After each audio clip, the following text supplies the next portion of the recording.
इसका कोई भरोसा नहीं, गंदी नीयत है, फिर सुपारी दे मारे। तो मैं और मेरे परिवार के साथ कुछ होता है तो उसके जिम्मेदार कांतिलाल बम और अक्षय बम रहेगा। कि हमें पैसा भी नहीं मिला, आज 20 साल से परेशान है पूरा परिवार मेरा, और कल से कुछ होता भी है मेरे को तो इसका कोई भरोसा नहीं, गंदी नीयत है, फिर सुपारी दे मारे। हम तो कड़ी से कड़ी सजा दिलाएंगे। मध्य प्रदेश में इंदौर लोकसभा सीट या यूँ कहें कि इंदौर काफ़ी ज़्यादा चर्चा में है। अक्षय कांति बम जिन्होंने हाल ही में नामांकन वापस लिया और बीजेपी में वो चले गए। कांग्रेस का आरोप ये रहा कि उनके ऊपर जो एक 17 साल पुराना केस था जिसमें धारा 307 लगा दी गई, जिसके चलते उन्होंने बीजेपी ज्वाइन की या फिर कांग्रेस उन्होंने छोड़ दिया, ऐसे आरोप कांग्रेस लगा रही है। लेकिन ये पूरा मामला लगातार चर्चा में है। हाल ही में 10 मई को इस मामले में जो है पेशी थी और अब जो है कोर्ट की तरफ से अक्षय बम के खिलाफ गिरफ्तारी वारंट भी जारी हो गया है। हमारे साथ इस वक्त मौजूद हैं यूनुस पटेल गुड्डू साहब, जिन्होंने ये केस जो है दायर किया था, ये शिकायत की थी अक्षय कांति बम और उनके पिता के खिलाफ। उनसे जानेंगे कि ये पूरा मामला क्या है, अब आगे उनकी रणनीति क्या रहेगी। यूनुस साहब, मुझे बताएं, 17 साल पुराना ये मामला है और हाल ही में उसमें धारा 307 भी जोड़ी गई है। पहले तो हम ये पूरा मामला समझना चाहेंगे कि आखिर ये मामला 17 साल पहले हुआ क्या था। ये 17 अलावा 3-4 साल पहले यानी 2004 से 2004 में मेरी दोस्ती इनकी सैलून की दुकान पे हुई थी, कांतिलाल बम साहब और ये अपने अक्षय। और बोले दोस्ती होते हुए फिर बोले यार मेरा लॉ कॉलेज चलता है, बेटा है एक मेरा, तो आप जमींदार हो, समाज सेवी काम करते हो, तो क्यों ना मेरी ज़मीन पे, आपकी ज़मीन पे एक लॉ कॉलेज ले आता हूँ मैं, नहीं तो आप भी कि समाज सेवी सर्वधर्म के बच्चे पढ़ेंगे तो बहुत अच्छा संदेश जाएगा। मेरा ठीक है, देखेंगे यार। ऐसे करते करते 5-6-8 महीने हुए। 8 महीने की दोस्ती के अंदर ये कन्वर्ट हुआ कि चलो कॉलेज देख लो।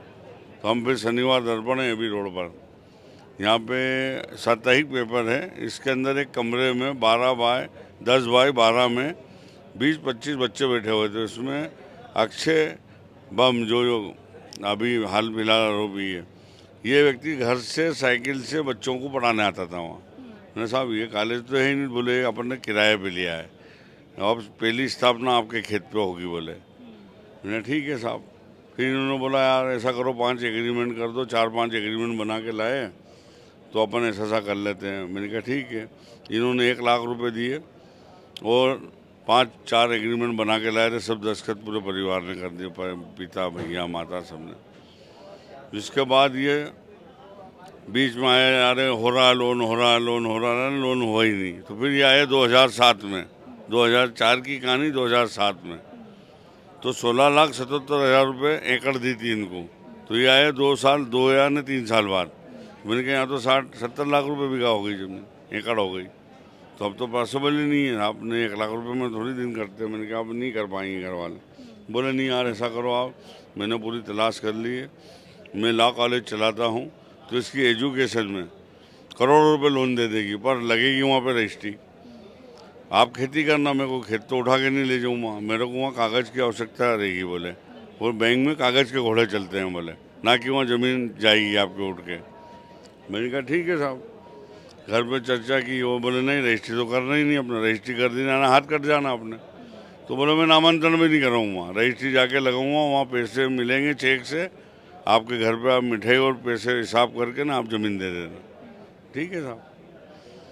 घर में मनाया, फिर रजिस्ट्री साहब रजिस्ट्री हाँ कर ली, बोले ठीक है। कुछ पैसा दिया इनने 10-15 लाख रुपए, और बोला कि बोले ऐसा करो आप रजिस्ट्री कर दो। सबने रजिस्ट्री कर दी और वो एग्रीमेंट किया, लोन ला कर देंगे, उसमें लिखा हुआ सब मेरे पास कागज़ भी ओरिजिनल, चेक भी दी अक्षय बम ने, वो भी डिसानर हो गए। और फिर इस बीच में वो पटवारी जी का फ़ोन आया मेरे पास, बोले यार आपका तो नाम कट गया है खेती वो रेवेन्यू रिकॉर्ड में से, और बम साहब का चढ़ गया। मैंने कहा नहीं यार मेरे को तो पैसा नहीं मिला है, तो नाम कैसे कट गया बिना नोटिस दिए। बोले नहीं वो हो गया, यानी झोले में ही नामांतरण हो गया।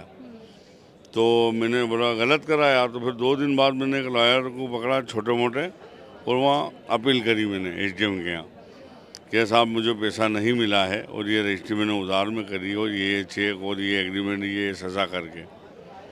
तो यहाँ इंदौर से लगाया, तो वहाँ पे फिर एकदम क्या तारीख चलते चलते इनने सोचा यार ज़मीन चली जाएगी, केस बढ़ेगा, तो क्यों ना अपन कब्जा छीन लें। फिर इन्हें ठेके सुपारी दे दी मेरी। सुरजीत सिंह डीआईजी थे पूर्व रिटायर, इनका बच्चा है सतवीर सिंह, ये सिक्योरिटी गार्ड चलाते थे, यानी पूरे इंदौर ज़िले में यही काम चलता था। ये मिल के ना हमारे घर की सुपारी दे दी। सोयाबीन का समय था, कट रही थी फसल, वहाँ पे आगजनी हुई, चौकीदारों को मारा कुटी करी। फिर इधर से फ़ोन आया कि आप इधर आना मत, ये लोग बहुत सारे आए हैं गुंडे मवाली और कब्जा लेने आए हैं आज ज़मीन पे। मैंने कहा नहीं यार, फिर भी मैं जैसे तैसे दोस्तों को साथ में लेके पहुंचा, तो पता लगा वहाँ ठोकई पिटी करके चले गए थे लोग, चमका के मारा कुटी भी करी, आग भी लगे। वहाँ से फिर चौकीदारों को लिया, थाने आया, थाने से मेडिकल कराने में गया एमआई हॉस्पिटल, वहाँ से करके हम निकले ही से खजराने के थाने की ओर। फिर फोन आया मेरे पास, बोला अब तो आना ही मत, बंदूक लेके आए हैं। बोले कांतिलाल, अक्षय बम ने, फिर सुरजीत सिंह के लड़के ने, सुरजीत सिंह ने, 8-10 लोग और थे, सोनू मोनू दुबे ने, मनोज ने। तो मैंने कहा ठीक है। जैसे जैसे हम थाने आए, थाने से फिर मैंने 7 ही लोगों को लिया, रिंकू वगैरह को, और वहाँ से निकले सीधे हम खेत पे गए। तो बड़ी बड़ी घास होया करती है, जब बारिश ख़त्म होने के बाद कुआं रहने का रहता है। तो मैं जैसे ही सामने आया तो वैसे ही कांतिलाल बम ने आवाज़ दी और अक्षय बम ने, बोले ये वही यूनुस गुड्डू है, तो इसको जान से ख़त्म कर दो। तो सतवीर जो सुरजीत सिंह का लड़का, इनने बंदूक चले मेरे ऊपर, मेरे कान के पास से गोली निकली और मेरा जो साथी था उन्होंने एकदम हाथ पकड़ के खींचा मेरे को।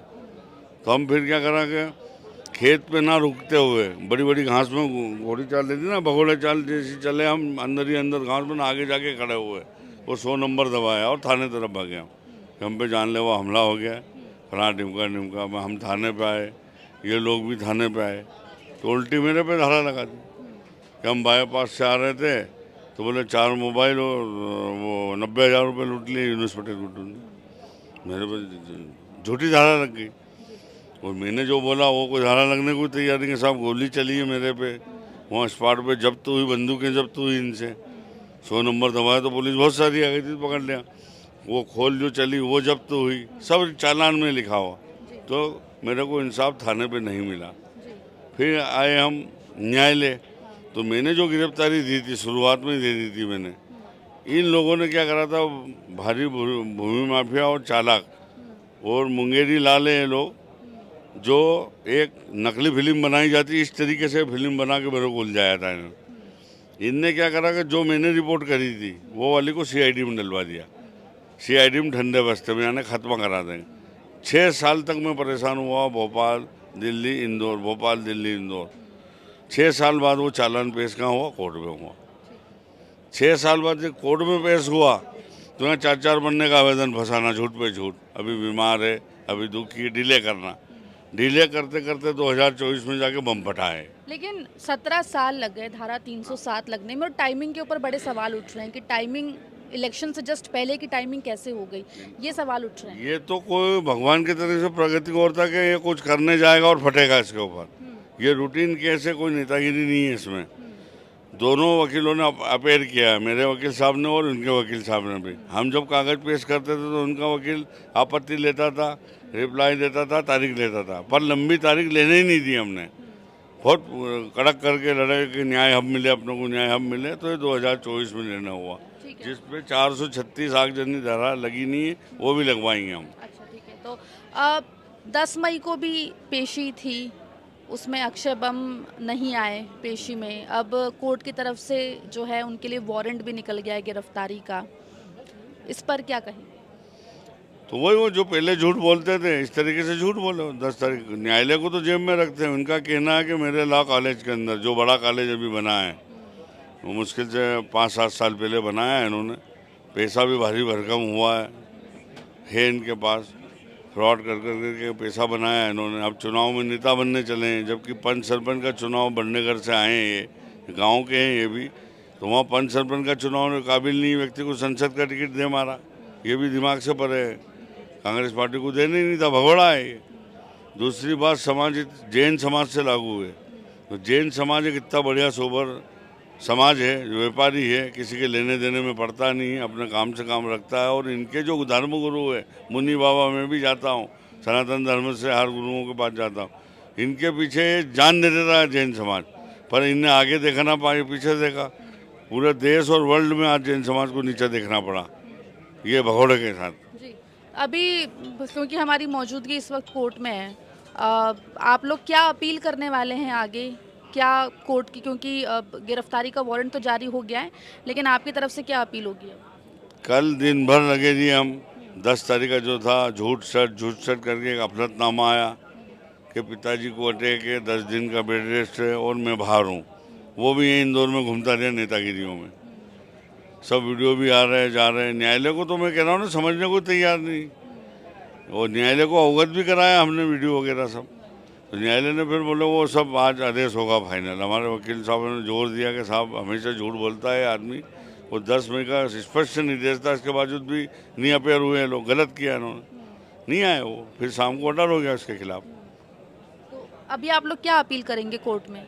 अपील ये है कि हमारी उसको दमखम से हम विरोध करेंगे कि साहब ये भूमि माफिया जेल जाना चाहिए और हमें डराएगा धमकाएगा। ये मतलब परेशान करेगा हमें, भरोसा काबिल व्यक्ति नहीं है ये देगा। और आपत्ति लेंगे हम कि हमें पैसा भी नहीं मिला, आज 20 साल से परेशान है पूरा परिवार मेरा।